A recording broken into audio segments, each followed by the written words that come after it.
Hello friends, my self doctor Imran Khan. मैं आपका स्टडीग्राम बीकानेर के यूट्यूब चैनल पर स्वागत करता हूं। फ्रेंड्स, आज का अपना राजस्थान ज्योग्राफी का टॉपिक है राजस्थान का अरावली प्रदेश। जैसा कि आपको पता है दोस्तों, राजस्थान को 4 भौतिक खंडों में या 4 भौतिक विभागों में बांटा गया है। उत्तर पश्चिमी रेतीला मैदान, अरावली प्रदेश, पूर्वी मैदान और दक्षिण पूर्वी पठारी क्षेत्र, जिसे हाड़ौती का पठार भी बोला जाता है। आज का जो अपना टॉपिक है दोस्तों, उसी के आधार पर ही ये राजस्थान का भौतिक विभाजन किया जाता है।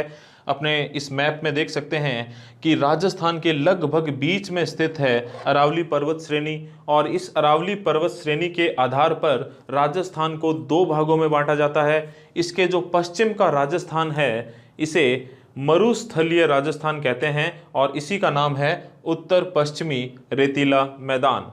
इसके पूर्व में जो राजस्थान है उसे गैर मरुस्थलीय राजस्थान कहते हैं और इसे 2 भागों में बांटा गया है, पूर्वी मैदान और दक्षिण पूर्वी पठारी क्षेत्र या हाड़ौती का पठार।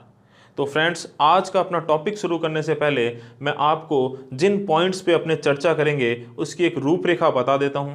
देखिए, अपने देखेंगे कि ये जो अरावली पर्वत श्रेणी है, इसकी उत्पत्ति कब हुई थी, उत्पत्ति के आधार पर यह किस प्रकार की पर्वत श्रेणी है, वर्तमान में ये किस प्रकार की पर्वत श्रेणी है, इसका विस्तार जो है वो किस दिशा में है, और ये जिस दिशा में इसका विस्तार है किस प्रकार से ये राजस्थान के लिए नुकसानदायक भी है, साथ ही इसका विस्तार कितने राज्यों में पाया जाता है, इसका विस्तार कहाँ से कहाँ तक है, राजस्थान में इसका विस्तार कहाँ से कहाँ तक है, इसकी कुल लंबाई कितनी है, राजस्थान में इसकी लंबाई कितनी है, ये राजस्थान के कितने प्रतिशत भाग को कवर करता है, कितनी प्रतिशत जनसंख्या इसमें निवास करती है।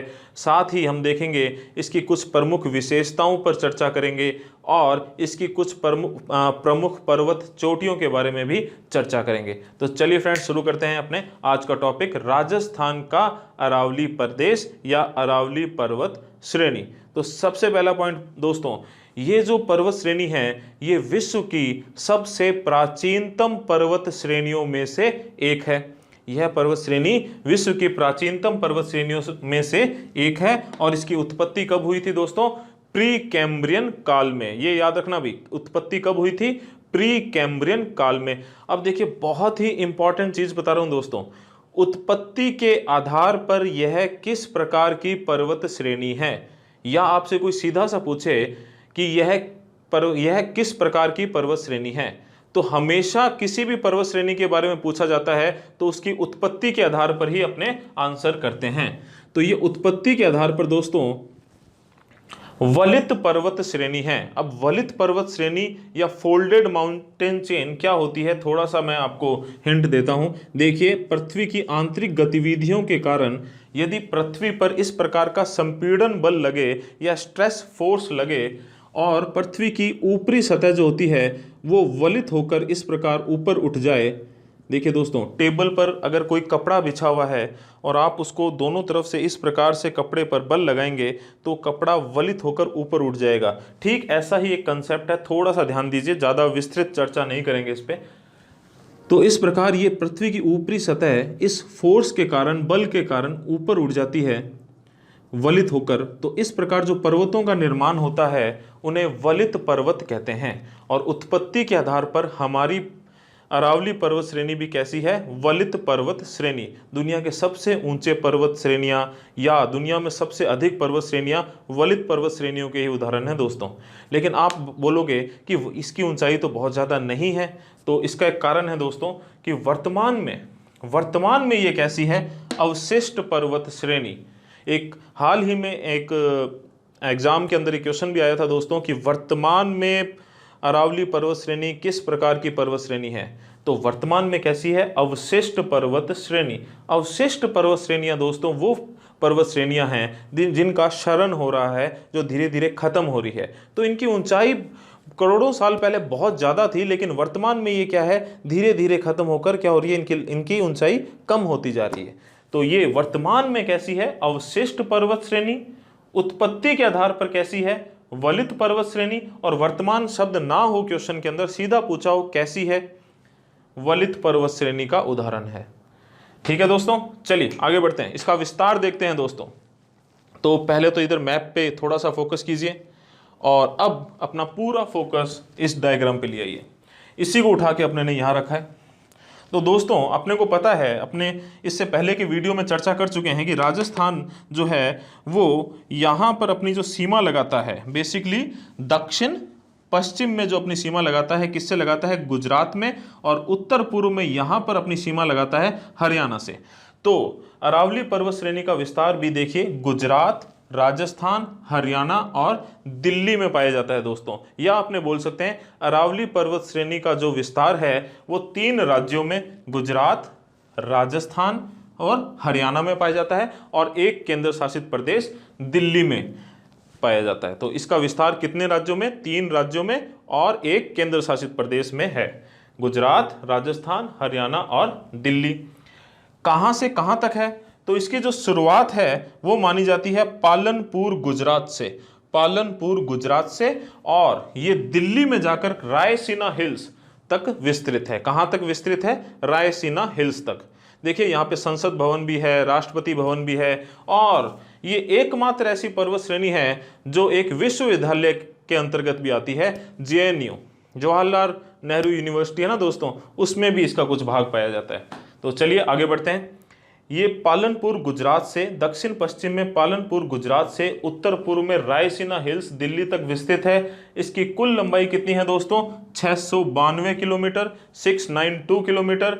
और राजस्थान में इसका कितना प्रतिशत भाग विस्तृत है? 80%, जो खैर ब्रह्म सिरोही से शुरू होता है और खेतड़ी झुंझुनू तक चलता है। भाई कहां से कहां तक? खैर ब्रह्म सिरोही से खेतड़ी झुंझुनू तक। अच्छा एक पॉइंट आपको स्पष्ट कर दूं दोस्तों मैं, ये जो खैर ब्रह्म है ये एक तरीके से राजस्व गांव तो है गुजरात का, लेकिन खैर ब्रह्म पहाड़ियां जो है वो सिरोही में भी है। तो गांव पूछ ले आपसे तो राजस्व गांव तो कहां का है? ये गुजरात का, लेकिन खैर ब्रह्म की पहाड़ियां सिरोही में भी पाई जाती है।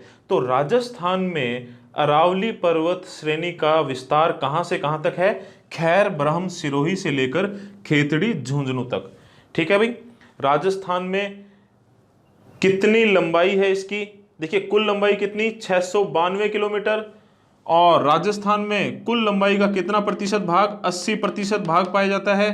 तो लगभग राजस्थान में इसकी लंबाई है 550 किलोमीटर। कितनी है भाई? 550 किलोमीटर। ठीक है, ये पॉइंट आपको बिल्कुल स्पष्ट हो गए। चलिए आगे बढ़ते हैं। ये कितने जिलों को कवर करती है राजस्थान में? तो कुल 7 जिलों को, ये नाम लिखे हुए हैं, इन पे आगे भी अपने चर्चा करेंगे। देखिए सिरोही, उदयपुर, राजसमंद, अजमेर, जयपुर, दौसा और अलवर, इन 7 जिलों को ये कवर करती है। तो आपसे पूछ ले कुल कितने जिले अरावली प्रदेश के अंतर्गत आते हैं? 7। ठीक है भाई। चलिए आगे बढ़ते हैं। इसकी औसत ऊंचाई कितनी है? औसत ऊंचाई फैक्ट है, ज्यादा कोई चर्चा करने की बात नहीं है। औसत ऊंचाई कितनी है? 930 मीटर। ठीक है भाई। राज्य में जो इसका विस्तार पाया जाता है इन 7 जिलों में, ये राजस्थान के कुल क्षेत्रफल का कितना प्रतिशत भाग को कवर करता है? तो ये राजस्थान के कुल भूभाग के 9.3% भाग पर विस्तृत है। राजस्थान के कुल क्षेत्रफल के 9.3% भाग पर ये विस्तृत है। ठीक है, जिले 7 अपने बात कर चुके हैं। और राजस्थान की कुल जनसंख्या, राजस्थान की कुल जनसंख्या का 40% जो है वो इस अरावली प्रदेश में निवास करती है। ठीक है फ्रेंड्स, तो इतना स्पष्ट हो गया। चलिए ठीक है, आगे बढ़ते हैं। फ्रेंड्स अपने ने अभी चर्चा की कि ये राजस्थान के कुल 7 जिलों में विस्तृत है, और इनसे अपने कुछ फैक्ट्स याद करेंगे। आपसे पूछ ले कौन से जिले में इसकी सर्वाधिक ऊंचाई पाई जाती है? तो सर्वाधिक ऊंचाई पाई जाती है सिरोही में।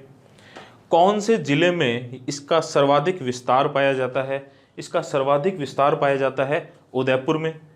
कौन से जिले में इसकी न्यूनतम ऊंचाई पाई जाती है? तो इसकी न्यूनतम ऊंचाई पाई जाती है जयपुर में। और कौन से जिले में इसका न्यूनतम विस्तार पाया जाता है? तो न्यूनतम विस्तार पाया जाता है अजमेर में। और बाकी के जिले कौन से हो गए? राजसमंद, अलवर और दौसा। अगर इन फैक्ट्स को आप ध्यान से पढ़ें तो आपको कुछ चीज़ें अपने आप ही क्लियर होती चली जाएगी। क्या क्लियर होती चली जाएगी? यहाँ पर फोकस कीजिए कि इसका जो विस्तार है वो दक्षिण पश्चिम से उत्तर पूर्व की ओर है। ठीक है, तो दक्षिण पश्चिम से उत्तर पूर्व की ओर जाने पर देखिए इधर सिरोही है, इधर कहीं जयपुर है, तो दक्षिण पश्चिम से उत्तर पूर्व की ओर जाने पर इसकी लंबाई कम होती चली जाती है। पहला पॉइंट तो ये। एक चीज और, दक्षिण पश्चिम से जैसे ही उत्तर पूर्व की ओर जाते हैं इसका विस्तार कम होता चला जाता है। देखिए इसका विस्तार यहाँ से कम होता गया, यहाँ अजमेर में इसका विस्तार सबसे कम हुआ और उसके बाद में ये फिर से फैलना शुरू करती है। तो इसी वजह से देखिए दोस्तों, सर्वाधिक विस्तार उदयपुर, लगभग यहाँ पर है उदयपुर, और न्यूनतम विस्तार अजमेर। तो जैसे ही उदयपुर से अपने उत्तर पूर्व की ओर जाएंगे तो इसका न्यूनतम विस्तार हमें कहाँ देखने को मिलेगा? अजमेर में देखने को मिलेगा। तो ठीक है दोस्तों, ये फैक्ट्स याद करने हैं और इससे हमें कुछ अपने आप ही कुछ कंसेप्ट क्लियर होते चले जाएंगे। तो चलिए आगे बढ़ते हैं। अपने ने क्या बात कर ली? अपने ने देख लिया कौन कौन से जिलों में ये विस्तृत है। चलिए अब देखिए दोस्तों, अरावली को जो है ना, हम राजस्थान में, इसमें राजस्थान में कितनी लंबाई है इसकी? 550 किलोमीटर। राजस्थान में इसको 3 खंडों में विभाजित कर सकते हैं। अरावली को राजस्थान में हम 3 खंडों में विभाजित कर सकते हैं, उत्तरी अरावली, मध्य अरावली और दक्षिण अरावली। कौन कौन से खंड? उत्तरी अरावली, मध्य अरावली और दक्षिण अरावली। उत्तरी अरावली कहाँ से दोस्तों? देखिए खेतड़ी इसका राजस्थान में उत्तर पूर्व की तरफ आखिरी कोना है, आखिरी पॉइंट है। तो खेतड़ी झुंझुनू से लेकर, हालांकि खेतड़ी देखिए दोस्तों झुंझुनू में आता है, लेकिन ये झुंझुनू का बहुत ही छोटा भाग कवर करती है। बेसिकली ये 7 जिले हैं, इन्हीं को याद रखना है अपने को। तो खेतड़ी झुंझुनू जो है वहां से लेकर सांभर, सांभर कहाँ? फुलेरा तहसील जयपुर में आती है ये, और सांभर झील फेमस है, आपको सबको पता है। तो खेतड़ी से लेकर सांभर तक का जो इसका भाग है वो उत्तरी अरावली कहलाता है। और बेसिकली इसमें 3 जिले आते हैं। कौन कौन से? जयपुर, दौसा और अलवर। जयपुर, दौसा और अलवर, मेनली देखिए 3 जिलों को ही याद रखना है। हालांकि आपसे पूछ ले उत्तरी अरावली की, क्योंकि ये क्या है? बिखरी हुई है। तो बिखरी हुई है तो कुछ भाग इसका सीकर में भी आ जाता है, कुछ भाग इसका झुंझुनू में भी आ जाता है। तो देखिए उत्तरी अरावली की सबसे ऊंची पर्वत चोटी कौन सी है? रघुनाथगढ़। और कहां पर है ये? सीकर में। और इसकी ऊंचाई कितनी है? 1055 मीटर। 1055 metre, 1055 metre. चलिए दोस्तों, सांभर से लेकर देवगढ़, देवगढ़ कहाँ? राजसमंद के अंदर। सांभर से लेकर देवगढ़ के बीच की जो अरावली है, जो मुख्यतः किसको कवर करती है? कौन सा जिला आता है जिसमें? अजमेर। तो सांभर से लेकर देवगढ़ तक के बीच का जो अरावली का हिस्सा है वो क्या है? मध्य अरावली। और इसमें कौन सा जिला याद रखना है अपने को? अजमेर। और मध्य अरावली की सबसे ऊंची पर्वत चोटी कौन सी है दोस्तों? टॉडगढ़, या टॉडगढ़, जो कहाँ है? अजमेर में। इसकी ऊंचाई कितनी है? 933 मीटर। टॉडगढ़ अजमेर 933, 933 मीटर। चलिए दोस्तों आगे बढ़ते हैं।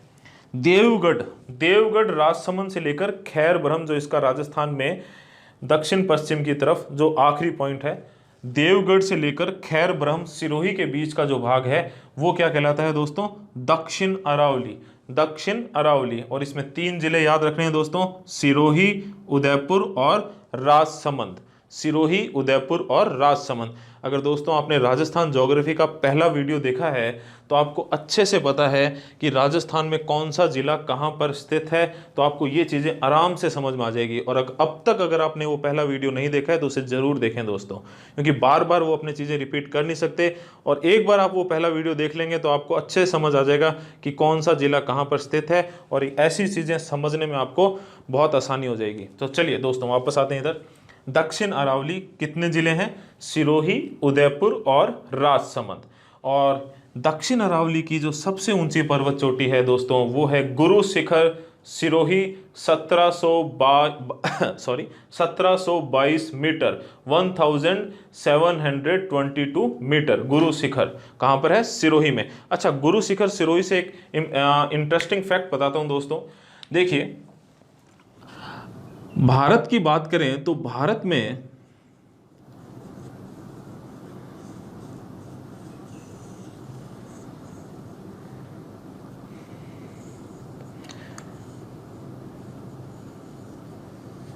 उत्तर में दोस्तों हिमालय पर्वत श्रेणी है, ठीक है, हिमालय पर्वत श्रृंखला है।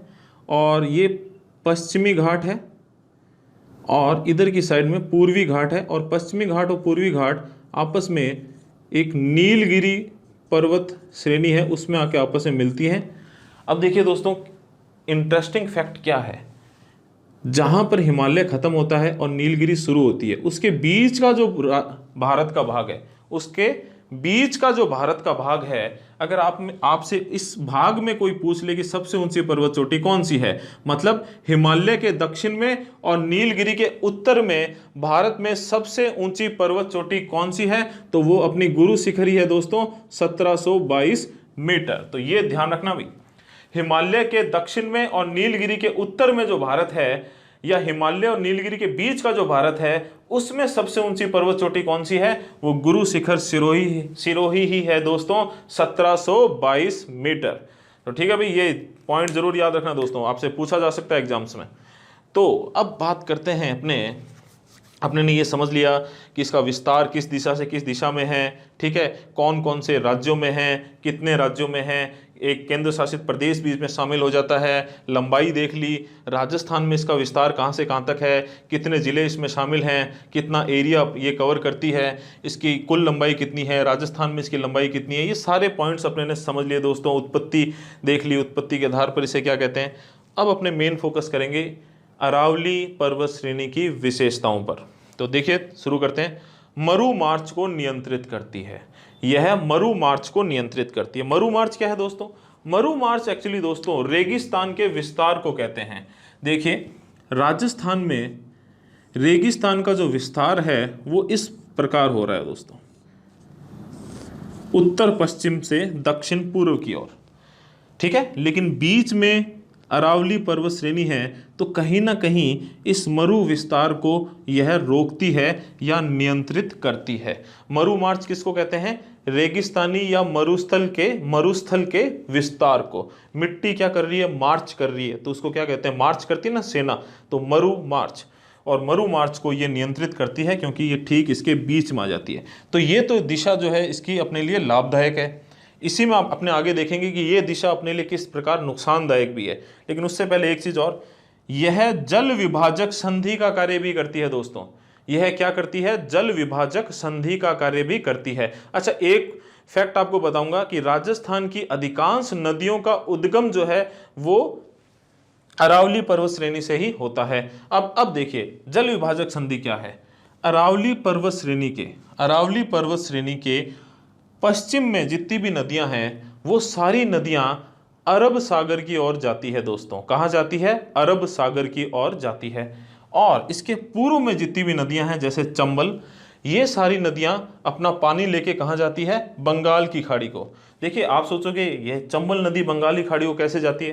देखिए चंबल नदी जो है वो राजस्थान में इस तरीके से, देखिए यहाँ से बहती है, मध्य प्रदेश से उद्गमित होती है, ठीक है, और आगे चलकर ये यूपी में, उत्तर प्रदेश में यमुना नदी में मिल जाती है, यमुना आगे जाके गंगा में मिल जाती है, गंगा का पानी फिर कहाँ जाता है? बंगाल की खाड़ी को।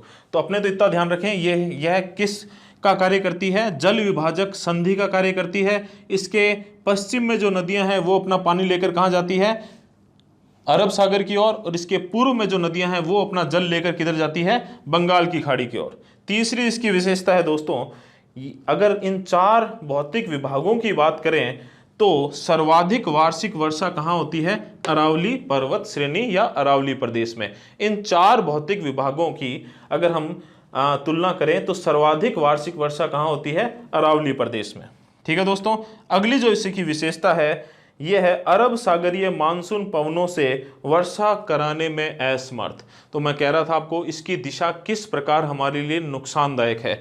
दोस्तों जो अरब सागर, देखिए यह भारत का नक्शा बना हुआ है, इधर गौर कीजिए दोस्तों, जो मानसून पवनें हैं वो भारत में इस प्रकार से प्रवेश करती है, दक्षिण पश्चिम दिशा से चलना शुरू होती है, इसीलिए इन्हें दक्षिण पश्चिमी मानसून पवनें कहते हैं, और उत्तर पूर्व की ओर ये बहती हैं। रास्ते में ये यहाँ पर देखिए, ये कौन सा इंडियन ओशियन हो गया भाई? कौन सा ओशियन हो गया? इंडियन ओशियन, हिंद महासागर हो गया।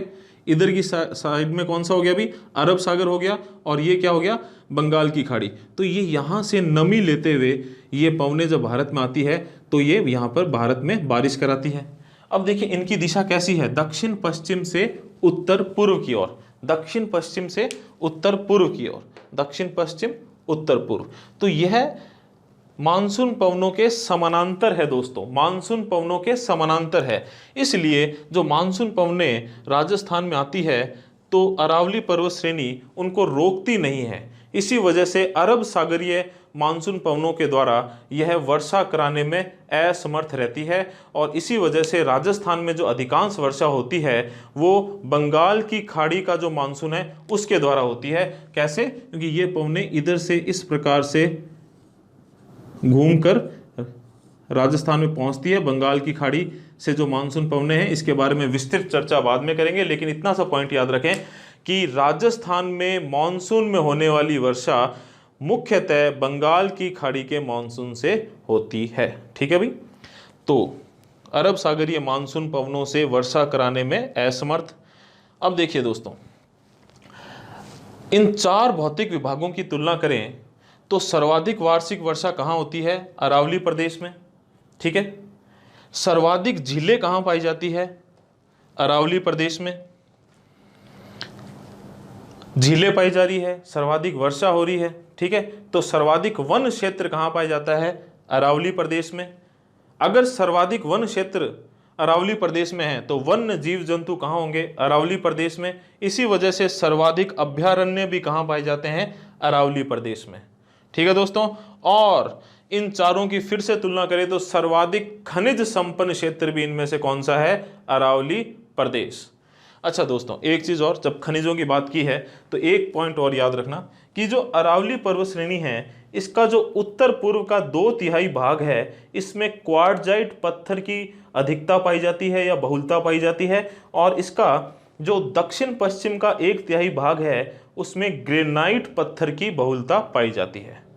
तो फ्रेंड्स, अब तक के वीडियो के जितने भी पॉइंट्स हैं उन पे थोड़ा सा मैं साइड हो रहा हूँ, आप आराम से इस पे फोकस करें, पॉइंट्स नोट डाउन कर लें, और उसके बाद अपने चर्चा करते हैं अरावली पर्वत श्रेणी की कुछ प्रमुख पर्वत चोटियों पर। ठीक है,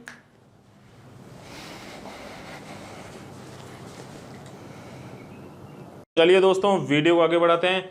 अब हम देखेंगे अरावली पर्वत श्रेणी की कुछ प्रमुख पर्वत चोटियां और उनके जिले के साथ साथ कि वो कौन से जिले में अवस्थित है, इसके साथ साथ हम उन्हें उनके ऊंचाई के घटते हुए क्रम में भी याद करने की कोशिश करेंगे, और साथ ही कुछ जिलों से संबंधित ऐसी पर्वत चोटियां भी याद करने की कोशिश करेंगे जो एग्जाम पर्पज से बहुत ज़्यादा इम्पॉर्टेंट है। तो चलिए शुरू करते हैं दोस्तों।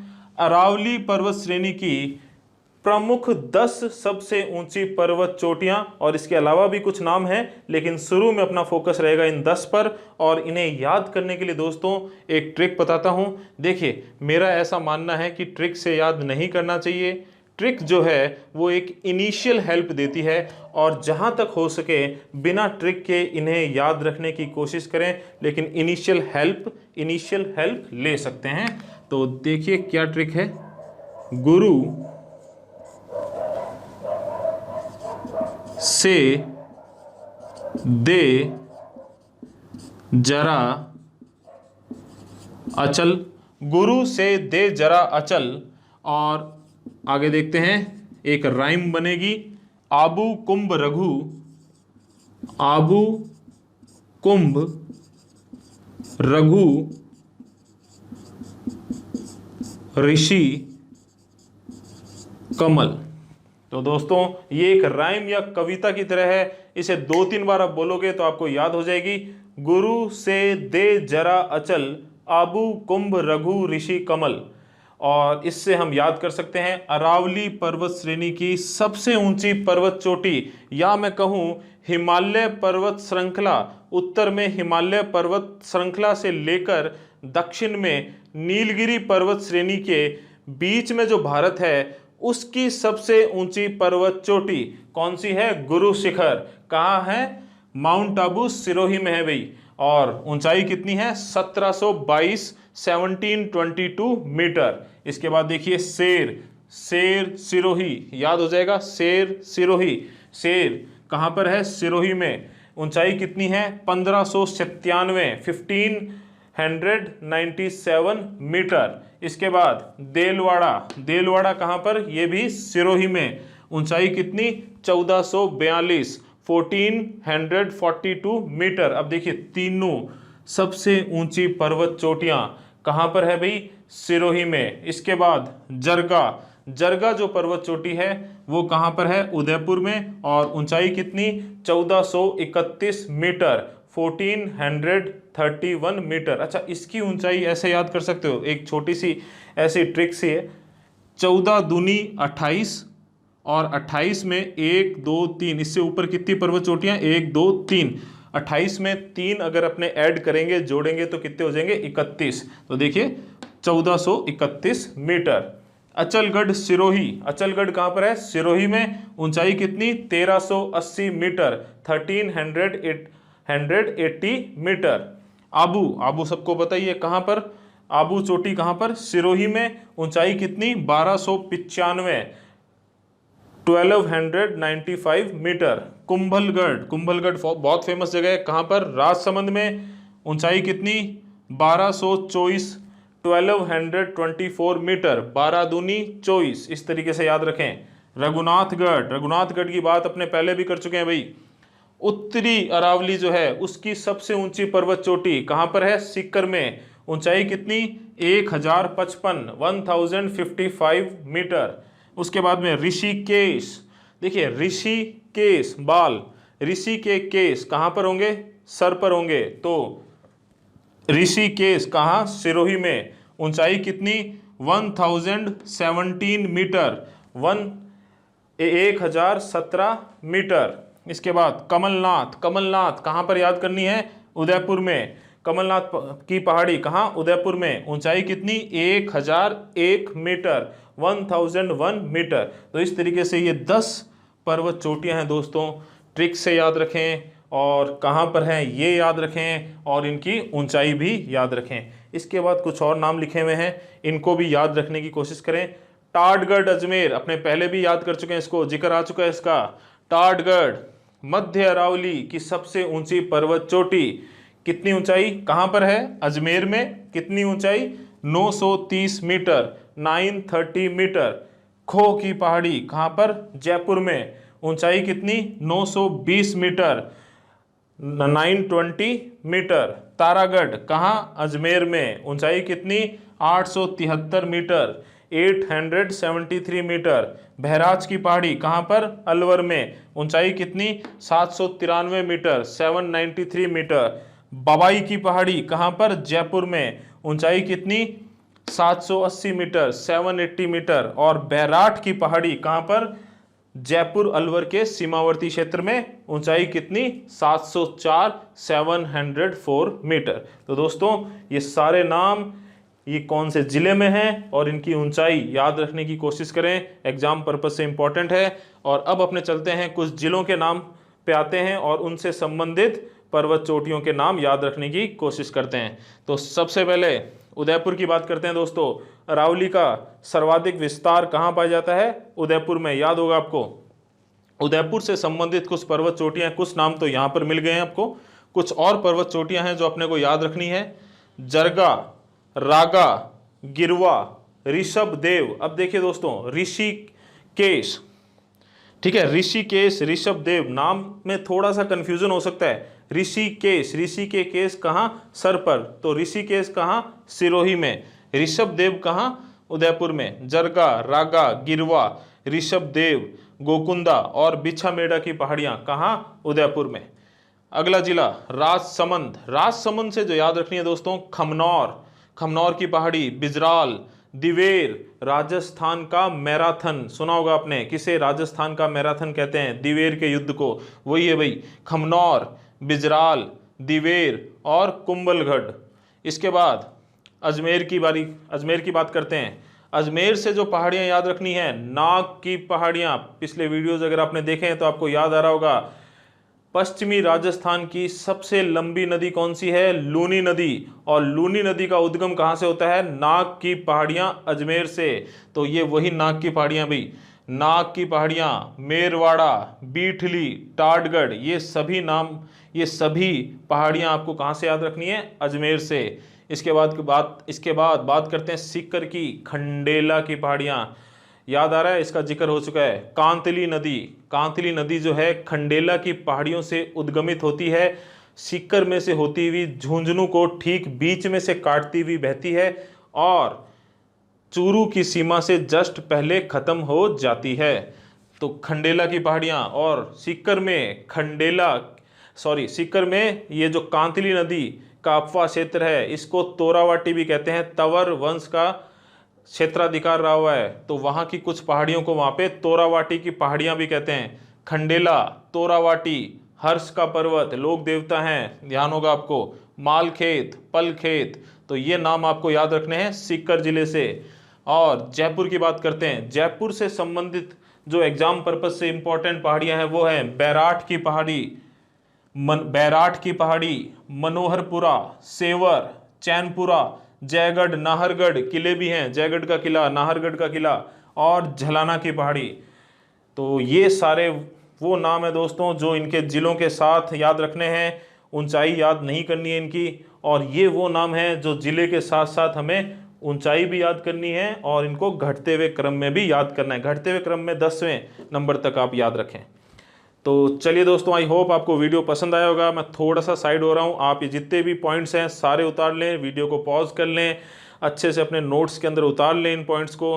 और उसके बाद एक छोटा सा संदेश है, प्लीज़ सुन के जाइए।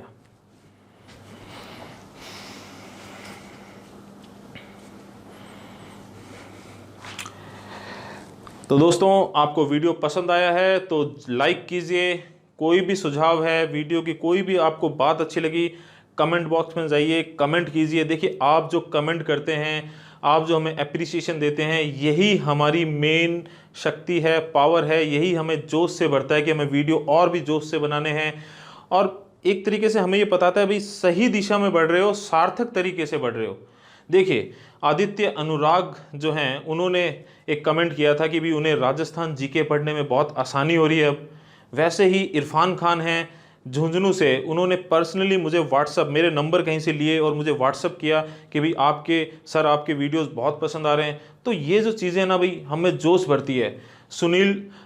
पुनीत जोशी मेरा एक स्टूडेंट है, ठीक है। गौरव एक मेरे स्टूडेंट रहे हुए हैं, इसी के साथ सोहन गोदारा हैं, वो मेरे स्टूडेंट हैं। तो ये स्टूडेंट भी कहीं ना कहीं हमारे जो चैनल के लिंक को शेयर करते हैं, हमें अप्रिशिएट करते हैं, वक्त टाइम टू टाइम कमेंट करते हैं और बाकायदा मैसेज करके भी बताते हैं कि सर बहुत अच्छा लगा है, आप ये चीज़ कर सकते हो। तो ये जो चीज़ें हैं ना दोस्तों, हमें आगे बढ़ने के लिए प्रोत्साहित करती है। और आप लोग ही हैं जो हमारे चैनल को 500 सब्सक्राइबर्स से आगे लेके आ गए हैं, और मुझे पूरा विश्वास है कि आप 1000 तक भी ले जाओगे और इससे आगे भी ले जाओगे। तो दोस्तों, अपना प्यार और प्रोत्साहन और अपना सपोर्ट इसी तरीके से बनाए रखें। और आपके फैमिली मेम्बर्स और आपके फ्रेंड्स जो आरपीएससी की तैयारी कर रहे हैं या जिन्हें राजस्थान के बारे में जानने की इच्छुकता है, उन सभी को हमारे चैनल से जोड़ने का प्रयास कीजिए। हमारे चैनल के लिंक को उनके साथ शेयर कीजिए। और दोस्तों, सबसे लास्ट में, कोरोना संकट का समय है, प्लीज़ अपना ध्यान रखें, बाकी बीमारियों से का भी ध्यान रखें। भी डेंगू फैलने, मतलब एक तरह से डेंगू का सीज़न आने वाला है, तो कोरोना से अपना ध्यान रखें, अपने आप को सेफ रखें। डेंगू या अन्य बीमारियों से भी अपने आप को सेफ रखें, अपने परिवार को सेफ रखें। और thank you very much for your support दोस्तों।